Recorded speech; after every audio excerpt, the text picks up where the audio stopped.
अब थोड़ा समय और बीता, लाला चलना सीख गए।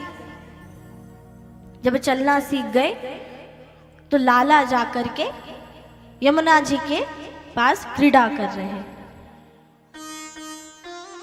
सारे मित्रों के साथ क्रीड़ा कर रहे हैं। तो मधुमंगल से कहते हैं कि अरे मधुमंगल, मैंने अभी तक तो नंद भवन का अपनी मैया के हाथ का माखन तो खूब खा लिया, अब मोको ब्रज की गोपियों के घर का माखन चखना।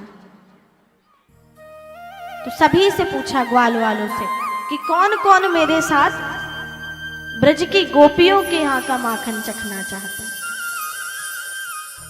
सभी ने मना कर दिया। मधुमंगल ने कहा कि अरे कन्हैया, तुमको पता नहीं है, ब्रज की गोपियां तो इतनी चंट हैं, अगर पकड़ लिया तो हमें छोड़ने वाली नहीं है। अब कन्हैया ने कहा ठीक है,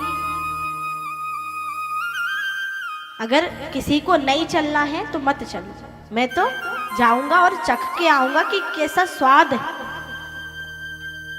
सारे ग्वाल वाले कहने लगे ठीक है कन्हैया, तो को जाना है तो तू चले जा, पर हम तेरे साथ नहीं आएंगे।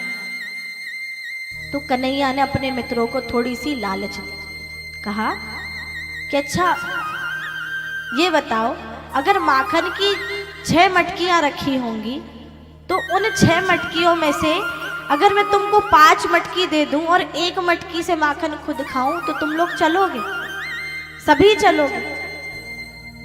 तो सारे ग्वाल वाले कहने लगे, मित्र कहने लगे कि ठीक है कन्हैया, अगर ऐसी बात है तो हम तेरे साथ चल देते। अब ग्वाल वालों के साथ पहुंच गए गोपी के घर माखन की चोरी करने। अब माखन तो ऊपर बंधा हुआ रखा, तो कन्हैया के सखाओं के साथ, कन्हैया के साथ वानर सेना भी रहती थी, जो भगवान श्री राम के समय से थी। तो कन्हैया ने अपने सखाओं से कहा कि तुम सभी एक के ऊपर एक खड़े हो जाओ और तुम सभी के ऊपर चढ़ के मैं माखन की मटकी नीचे उतार लूं, फिर हम सभी मिलकर माखन खा लेंगे। तो इसी प्रकार से सारे ग्वाल वाले मित्र एक के ऊपर एक करके खड़े हो गए। अब जैसे ही कन्हैया एक के ऊपर एक चढ़े तो मटकी पकड़ तो ली, परंतु ग्वाल वाले नीचे धड़ाम से गिर गए और कन्हैया हमारे ऊपर लटक गए। अब कन्हैया लटक गए तो कन्हैया के मन में तो डर ये था कि अगर मैं नीचे गिर जाता तो अच्छा था, ऐसे अगर गोपी ने पकड़ लिया तो सीधा जाएंगे यशोदा मैया के पास। और इतने में ही गोपी आ जाते हैं। गोपी कहती है, लाला तुमको तनिक भी शर्म नहीं आई? तेरे तो खुद के नंद भवन में इतनी गाय है, इतना माखन लगता है, तो गोपियों के माखन चुराने क्यों आए? लाला का हाथ पकड़कर ले जाती है यशोदा मैया के पास नंद भवन की ओर। तो लाला वहीं यमुना जी के किनारे रुकते हैं, कहते हैं सारे ग्वाल वालों से। अब ग्वाल वालों में उसी गोपी का एक साला भी था, देवर भी था। तो उस देवर का हाथ पकड़वा के कन्हैया सीधा भागते हैं नंद भवन की ओर और नंद भवन के अंदर बैठ जाते हैं। अब गोपी को पता नहीं है कि हाथ देवर का पकड़ा है। यशोदा मैया के पास पहुंची तो जाकर कहा कि मैया देख, आज तेरे लाला ने तो उपद्री करने में कुछ शर्म हया भी नहीं छोड़ी। मैया ये बताओ, क्या आपके घर में माखन मिश्री की कमी हो गई है? अगर हो गई है तो 2-4 मटकी मैं पहुंचा देती। अरे तेरा लाल तो अब गोपियों के घर से माखन चुरा रहा है। तो यशोदा मैया ने कहा कि कैसी बात करती हो, मेरा लाल तो अंदर बैठा। अब लाला को बुलाया कि लाला जरा बाहर तो आना। कन्हैया बड़े अच्छे से हाथ पीछे दबाते हुए बाहर आए। अब गोपी मन में विचार कर रही है कि जब कन्हैया नंद भवन से बाहर आए हैं तो जिसका हाथ पकड़ा है वो कौन है?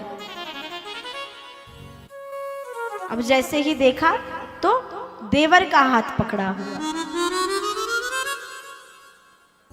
तो यशोदा मैया कहती है कि लगता है तुम गोपियों को मेरे लाला के सपने आने लगे, ना जाने मेरे लाला के पीछे सब इतना क्यों पड़े। अब कन्हैया जोर जोर से मुख पर हाथ रखकर हंस रहे हैं। अब गोपी वहां से चली जाती है कि ठीक। कन्हैया फिर से अपने मित्रों के साथ माखन चोरी करने का विचार करते हैं।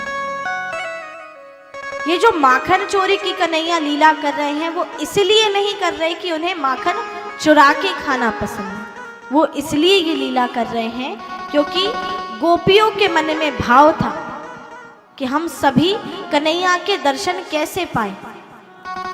अगर नंद भवन जाते हैं तो पूतना के बाद से तो मैया ने दर्शन कराने से मना कर दिया है, मैया दर्शन कराती ही नहीं, तो क्या किया जाए।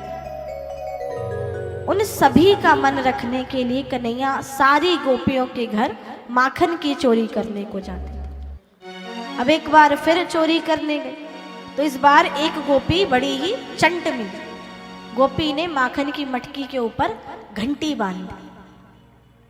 अब कन्हैया जैसे ही मटकी उतारने के लिए चढ़े तो मटकी की जो घंटी थी, घंटी को आदेश दी कि घंटी जब तक मत बजना जब तक मटकी में नीचे उतारना। तो जैसे ही कन्हैया मटकी लेकर नीचे उतरे तो घंटी जोर जोर से बजने लगी, क्योंकि कन्हैया ने घंटी को आदेश ये दिया था कि जब तक मटकी उतार ना लो। ये तो नहीं कहा था कि माखन खाना। और जैसे ही घंटी की आवाज गोपी ने सुनी तो भागी दौड़ी आई और कन्हैया से कहा कि देख कन्हैया, आज तो मैंने तोको रंगे हाथ पकड़ ली, अब तो तेरी मैया से मैं शिकायत करने चलूंगी। अब कन्हैया चले गए गोपी के हाथ। अब जब गोपी के साथ कन्हैया नंद भवन में पहुंचे तो मैया पूछ रही है, लाला ये गोपी के साथ तू क्यों आया? गोपी तुझे लेकर क्यों आई है? तो लाला ने कहा, मैया मैं यमुना के तट पर अपने सखाओं के साथ क्रीड़ा कर रहा था, ना जाने ये गोपी को क्या हुआ, मेरी बंसी तोड़ दी और मुझे कहा कि अब चल तेरी मैया से शिकायत करती। मैया ने पूछा गोपी से कि अरे गोपी, मेरे लाला की बंसी ने तेरा क्या बिगाड़ा जो तूने बंसी तोड़ दी? अब कन्हैया की कमर पे बंसी लगी दिख गई। तो मैया ने कहा कि लाला तेरी बंसी तो अभी भी यही है, कहाँ टूटी?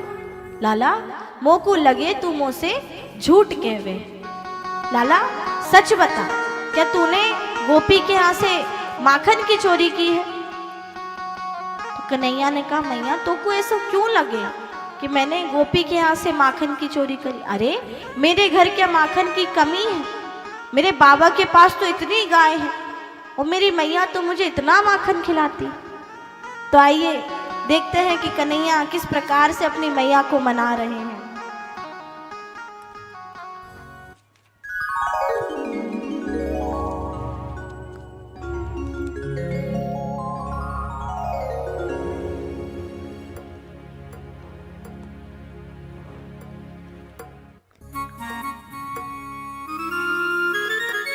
तू मन की अति भोरी ओ मैया मोरी, तू मन की अति भोरी, तू मन की अति भोरी ओ मैया